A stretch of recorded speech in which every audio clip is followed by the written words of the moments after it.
Okay, so before we get started on our mock trial today, I do want to remind you guys, it's just like any other week with a research question. It was on the board Monday and you'll have till Thursday to complete it. Remember, it has to be an 8-sentence minimum and you do have to have your source on the bottom. And this time we're gonna like up it a little bit, and if you use multiple sources, I want all your sources on the bottom versus just the one, okay?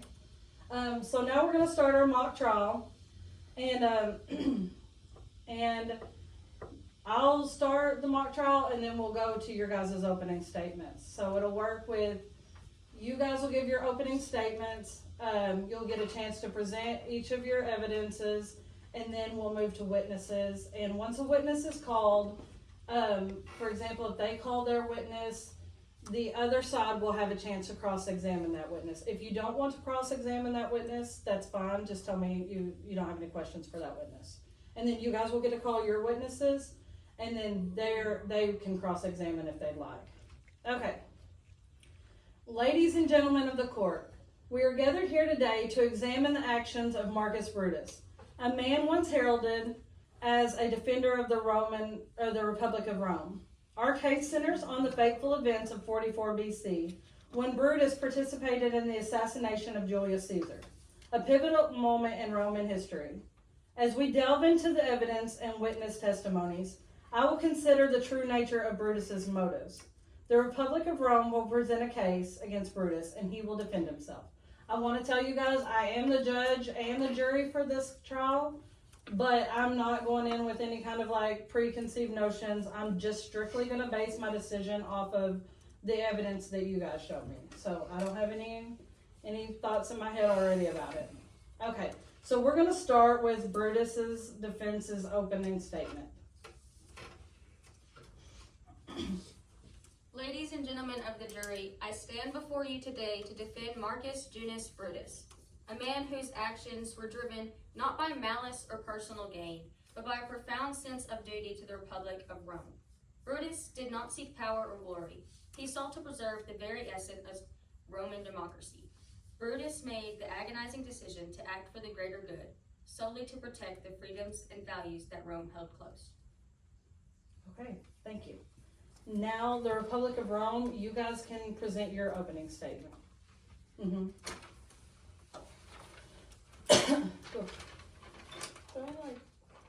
You can stand just there if you want. Today we are gathered here to seek justice for the Roman Republic, a beacon of democracy and government that flourished for centuries. The events we will examine transpire in 44 BC, a year that altered the course of our great city. Today we stand united against Brutus, a man that once claimed allegiance to our republic, yet in an act of betrayal he conspired to assassinate Julius Caesar.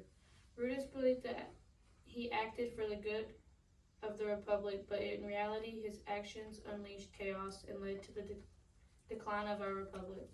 Throughout this trial we will show evidence that his actions were that of a traitor. We will reveal how his personal ambitions resulted in grave consequences for our people. The Republic demands accountability, and we will show that justice must be served to preserve our values. Thank you. Okay.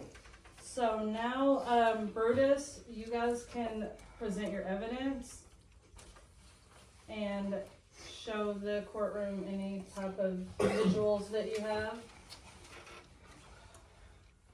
Members of the jury, let's examine a timeline of events that led to Julius Caesar's assassination. It began in February when the conspiracy first took shape on March 15th, known as the Ides of March. Caesar was tragically assassinated during a Senate meeting, suffering 23 stab wounds inflicted by multiple conspirators. This wasn't the act of a single individual, but a collective effort orchestrated by numerous senators, including Brutus and Cassius. Following the assassination, Rome plunged into chaos, eventually leading to the rise of the first Roman emperor, known as Octavian. It is important that you understand this timeline to identify the broader context and collective effort of the conspiracy, rather than placing all responsibility on Brutus. We're now going to move on to our boards over here. Could you join me?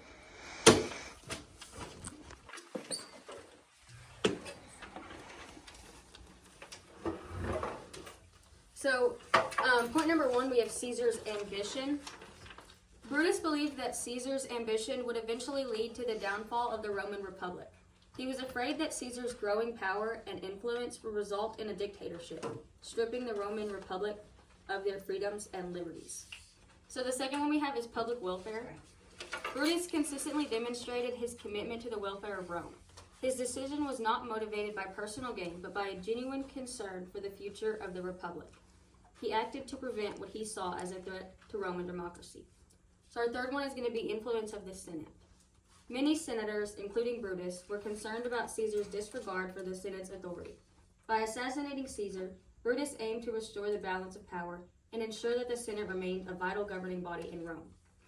Now shifting the focus to another crucial aspect, we're going to come and look at these crime scene photos down here. So these 2 crime scene photos illustrate the coordinated effort behind Caesar's assassination. So you can't really see who's all in here, but on this one, there is Cinna, Casca, Trebonus, Cassius, and Brutus. This visual evidence underscores that the attack was a joint effort, not the sole act of Brutus.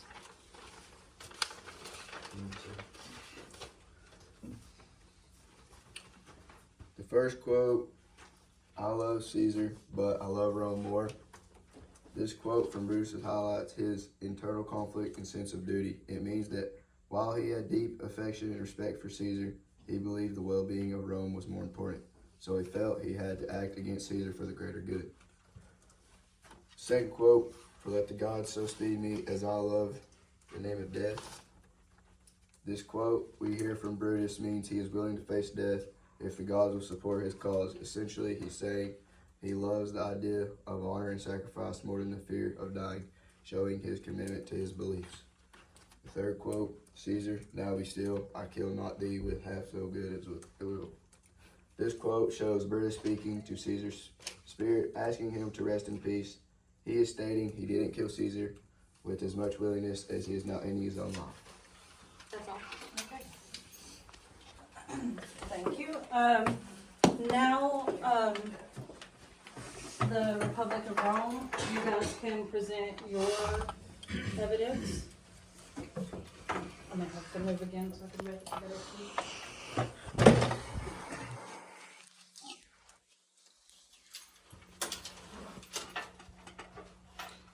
Here we have saying that Brutus was jealous of his popularity and afraid of his ambitions. A group of senators, including Marcus Brutus, whom Caesar thought was one of his best friends, killed Caesar in 44 BCE.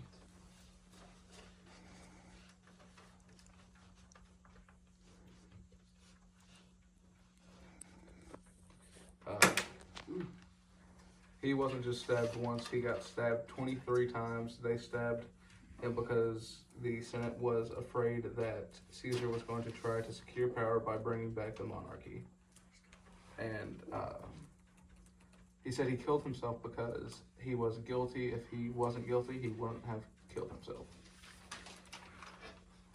So right here is Brutus stabbing Caesar, and then there's 2 more pictures of like different angles of him stabbing Caesar, and then Mark Antony's right here, and then all the other people. And this is Caesar's sword, which Brutus killed himself with, and there's that picture and that picture. Okay, and these are all from the crime scene? Okay. Do you guys have anything to say about the other piece of evidence that was put in?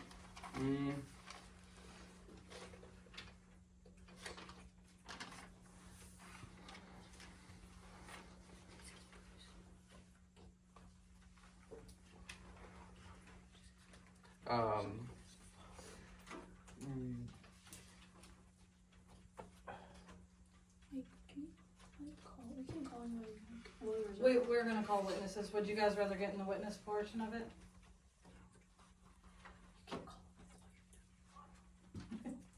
Alright, well, if he loved Rome more, why don't he kill himself while Rome was being taken over? He could have found another leader. Okay, well, let's get into the witness part of it.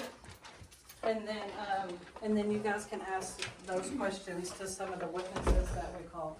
Because you may have someone that can answer that for you. Okay, so, Brutus, we can start with your first witness. Okay, the defense calls Portia. Okay, Portia, the ghost of Portia.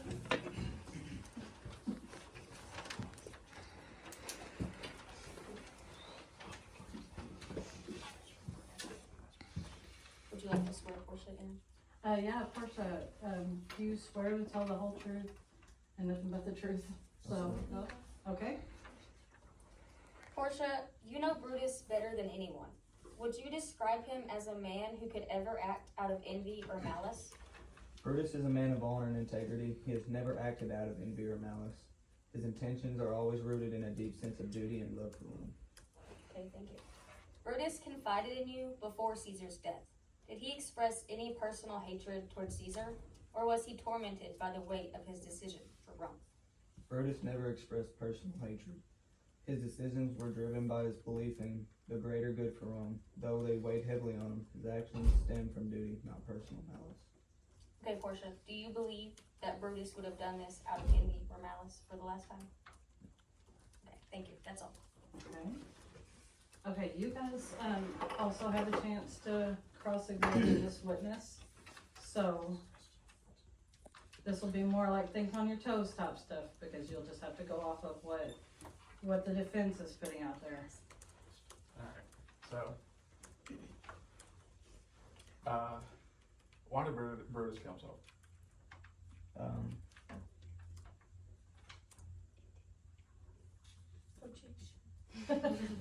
Objection. Alright. That's sustained. I think that's the right word. To be honest with you, I don't know. Okay. Okay. Why would Brutus kill Julius Caesar? He didn't. Was he a part of it?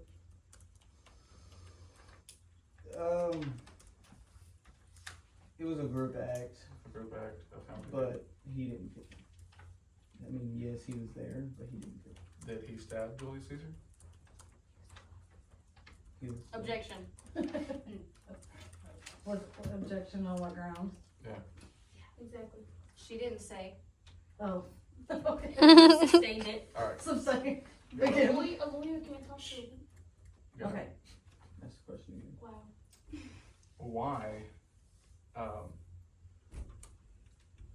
did Brutus stab Julius Caesar?